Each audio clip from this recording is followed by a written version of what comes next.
लग्नानंतर होईलच प्रेमच्या आजच्या भागाची सुरुवात होते. जीवा, पार्थ, काव्या आणि माळिनीपासून. तर आता जीवा म्हणतो नंदिनीला लग्न मंडपातून वसुहत्याने किडनॅप केलं होतं आणि रम्याने नंदिनीला असं सांगितलंय की 24 तासात पुरावा दे, नाहीतर हे घर सोड. तर आता काव्या म्हणते म्हणजे म्हणजे वसुहत्याने ताईला लग्नातून किडनॅप केलं होतं. नवरी मुलगीला घेऊन या. काव्या, नंदिनी ताईला घेऊन यायचा. ताई ते नाहीये मामा. मग गेली कुठे ती? पारचं लग्न आजच होणार. तुमच्या मोठ्या मुलीची जागा मधली मुलगी घेईल. काव्याला मग म्हटलेले असतात, एक गोळी खा आणि 4 खांद्यांवरनं जा. सोशल प्रेशर टाकताय तुम्ही माझ्यावर असं म्हटलेली ना काव्या. सगळं तिला आठवत असतं बघा प्रेक्षको आता नंदिनी आणि पारच्या लग्ना दिवशी जे जे काय झालेलं ते. अगं प्रेशर बघितलं नाहीयेस तू अजून. बोलत काय बसलाय, काळा फासायच्या तोंडाला असं म्हणतात ती सगळी माणसं आणि मग काळा फासत असतात तिला. काव्या तूच वाचू शकतेस काव्या. प्लीज प्लीज ह्या लग्नाला तयार हो प्लीज, मी तुझ्या पाया पडतो असं म्हटलेले असतात ना तिचे बाबा. ते सगळं आता आठवतं तिला आणि कसं तिने बळजबरीने लग्न केलेलं असतं पार्थ सोबत, हे सगळं आता तिला आठवतं. तर आता काव्याला चक्कर येते. तर आता मानिनी तिला पाणी देते. तर आता काव्या म्हणते म्हणजे हे सगळं खरंच वसुहत्यांमुळे झालंय असं म्हणते आता काव्या. म्हणजे म्हणजे लग्नात जो काही तमाशा झाला, माझ्या ताईच्या कॅरेक्टरवर सगळ्यांनी त्या दिवशी शिंतोडे उडवले. तुम्हाला, काकांना, माझ्या आईबाबांना जो काही मनस्ताप झाला, हे हे सगळं वसुहत्यांमुळे झालं असं म्हणते त्या काव्या. तर आता मानिनी म्हणते जोपर्यंत पुरावा सिद्ध होत नाही ना तोपर्यंत ह्या सगळ्या गोष्टींसाठी आपण वसुताईंना जबाबदार नाही धरू शकत असं म्हणते आता मानिनी. मग हे सगळं वसुहत्याने घडवलं असेल तर मी त्यांना नाही सोडणार आणि जर त्यांच्यावरचे सगळे आरोप सिद्ध झाले तर मी त्यांना माझ्या पद्धतीने धडा शिकवल्याशिवाय राहणार नाही असं म्हणते आता काव्या. शांत हो प्लीज, शांत हो असं म्हणते आता मानिनी. अशी कशी शांत हो काकू असं म्हणते आता काव्या. तुझा राग मला आधीच कळतोय कळतोय बाळा असं म्हणते आता मानिनी, पण आता तुझ्या रागावर कंट्रोल ठेव प्लीज असं म्हणते आता मानिनी. हे बघ नंदिनी, जे काही पुरावे घेऊन आली ना तर मी तुला नाही अडवणार, पण तोपर्यंत स्वतःला त्रास करून घेऊ नकोस. नंदिनीला आधी येऊ तर दे. तर आता काव्यामध्ये ताई गेली आहे कुठे? ताईला पण हे सगळं कळलंय ना? ताई ठीक आहे ना? मला खूप काळजी वाटते हो तिची. ताई कुठे आहे? पार्थ, तिला फोन लावा ना प्लीज, मला बोलायचं आहे तिच्याशी प्लीज असं म्हणते तर काव्या. काव्या प्लीज शांत हो, प्लीज शांत हो असं म्हणतो होता जीवा तिला. नंदिनी पुरावे आणण्यासाठीच गेली आहे असं म्हणतो होता जीवा. प्लीज पॅनिक होऊ नकोस. तेवढा तसा जीवाला फोन येतो. नंदिनीचाच फोन आहे असं म्हणतो होता जीवा. ताई, ताई ऐक ना. अगं तू कुठे आहेस असं म्हणते आता काव्या. तू प्लीज घरी लवकर ये, मला बोलायचं आहे तुझ्याशी, लवकर ये ग ताई असं म्हणते आता काव्या. हो हो शांत हो काव्या, मी येते घरी असं म्हणते आता नंदिनी. पण का झालंय? तू रडतेस का? सगळं ठीक आहे ना असं म्हणते आता नंदिनी. ताई आम्हाला कळलंय सगळं असं म्हणते आता काव्या वसुहत्यांबद्दल. तू वसुहत्यांच्या विरोधात पुरावे शोधायला गेलेलीस ना? तुला सापडलाय का पुरावा? हो असं म्हणते आता नंदिनी. मला पुरावा मिळालाय असं म्हणते आता नंदिनी. आणि हा पुरावा वसुहत्यांचा खोटेपणा सगळ्यांसमोर उघड करेल एवढं मात्र नक्की आहे असं म्हणते आता नंदिनी. पण काव्या तोपर्यंत तू शांत राहा, कारण काही वेडं वाकडं करू नकोस. तुला माझी शपथ आहे, कळलं असं म्हणते आता नंदिनी. ओके असं म्हणते आता काव्या. तर जीवा म्हणतो नंदिनी मला सांग आता तू कुठे आहेस, मी तुला घ्यायला येतोय असं म्हणतो आता जीवा. त्याची गरज नाही असं म्हणते आता नंदिनी. पुरावा घेऊनच मी घरी येते असं म्हणते आता नंदिनी. नक्की काय पुरावा मिळाला असेल नंदिनीला असं म्हणते आता मानिनी. कालपासून ना मला असं वाटायला लागले विक्रम की ह्या घराला सुतक लागले असं म्हणते आता वसुहत्या. अरे आजवर अख्ख्या आयुष्यातनं माझ्यावरती असले घाणेरडे आरोप कधीच कोणी केले नव्हते रे असं म्हणते आता वसुहत्या. आणि मला सांग ना, मला नंदिनीला किडनॅप करून काय मिळणार होतं असं म्हणते आता वसुहत्या. पार्थ भाजा आहे रे माझा, नंदिनीचा तिच्याशी लग्न होणार होतं. मला मान्य आहे हे लग्न होऊ नये म्हणून मी खूप प्रयत्न केलेत, मान्य आहे मला. त्याची कारणंही तुला माहितीच आहेत रे विक्रम. पण असं असलं तरी मी लग्नात सहभागी झाले ना, आनंदाने सहभागी झाले. आणि फक्त मीच नाही, रम्या सुद्धा आली आणि तिने तर केक आणला होता रे दोघांसाठी असं म्हणते आता वसुहत्या.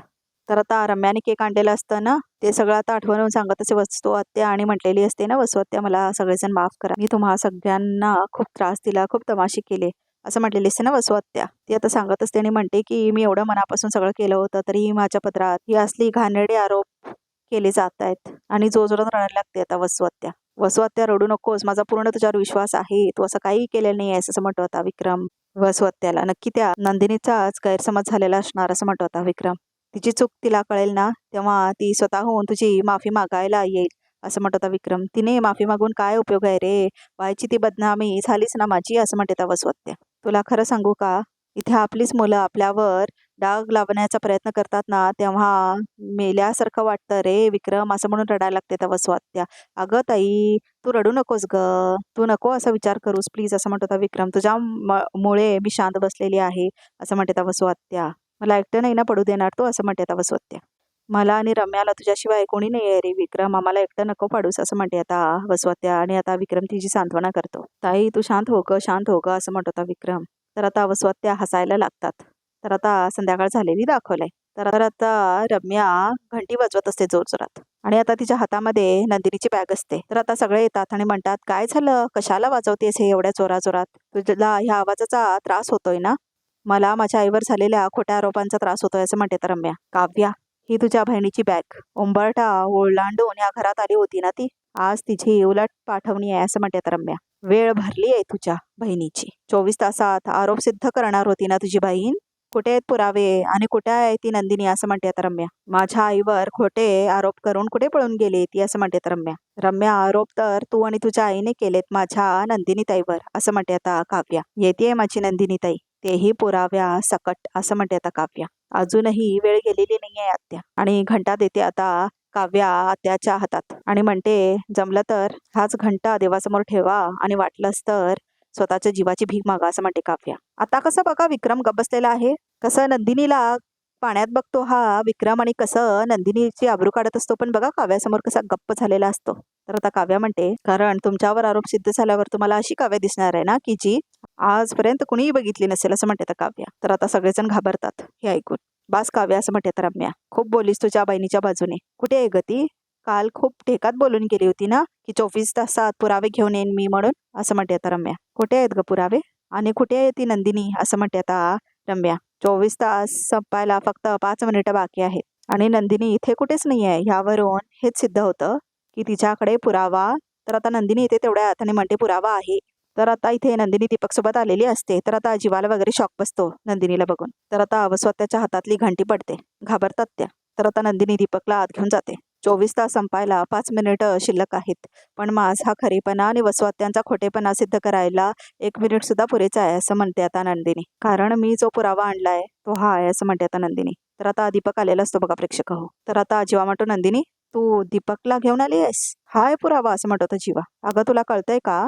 थांबा जीवा प्लीज, माझ्यावर विश्वास ठेवा, असं म्हणते आता नंदिनी. आता इथल्या इथे सगळं क्लिअर होईल आणि तोच बोलेल सगळं, असं म्हणते आता नंदिनी. कोण आहे हा? असं म्हणते आता वसुआत्या. अगं कुणाला घेऊन आलेस तू नंदिनी, असं म्हणते आता वसुआत्या. मला ओळखलं नाहीत वसुंधरा मॅडम, असं म्हणतो आता दीपक. अहो तुमचं वय झालंय की विसर पडलाय तुम्हाला, असं म्हणतो आता दीपक. अहो मी दीपक, तोच दीपक ज्याला तुम्ही नंदिनीला किडनॅप करायची सुपारी दिली होती, असं म्हणतो आता दीपक. तर आता सगळे हातरतात हे ऐकून सत्य. तर आता वसुआत्या मात्र टेन्शनमध्ये जाते. ए मुला, अरे तू काय बोलतोयस, असं म्हणते आता वसुआत्या. कळतंय का तुला विक्रम? अरे हा मुलाचा आणि माझा काही संबंध नाही आहे, हा काही बोलतोय, असं म्हणते आता वसुआत्या. थांब थांब जरा शांत हो, असं म्हणतो आता विक्रम. काय रे दीपक ना तू?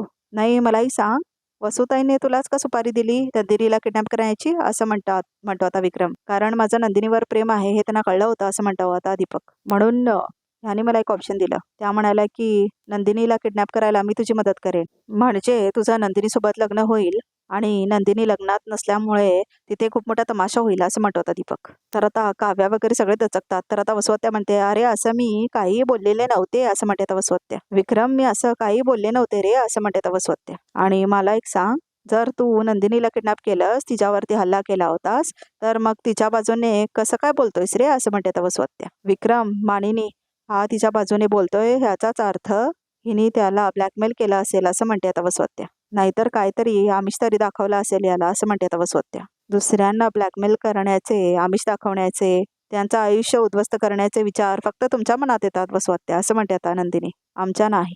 आणि राहिला प्रश्न दीपकने माझ्या बाजूने उभे राहण्याचा, तर माणसं बदलतात आत्या, असं म्हणते आता नंदिनी. वाईट माणसं चांगली वागायला लागतात आणि चांगली माणसं सुद्धा वाईट वागतात, जशा तुम्ही, असं म्हणते आता नंदिनी. दीपक आज माझ्या बाजूने बोलतोय कारण त्याला त्याच्या चुकांची जाणीव झाली आहे, असं म्हणते आता नंदिनी. आता बोला सगळ्यांनी काय करायचं यांचं, असं म्हणते आता नंदिनी. बोला आता ताई, असं म्हणते आता माणिनी. आता तुम्ही कांगावा कसं काय करत नाही आहेत की मी काहीच केलं नाही आहे म्हणून, असं म्हणते आता माणिनी. माणिनी, विक्रम, अरे माझ्यावरती विश्वास ठेवा, मी खरंच काही नाही केलेलं, असं म्हणते आता वसुआत्या. बस बस ग ताई, शांत हो जरा, असं म्हणत होता विक्रम.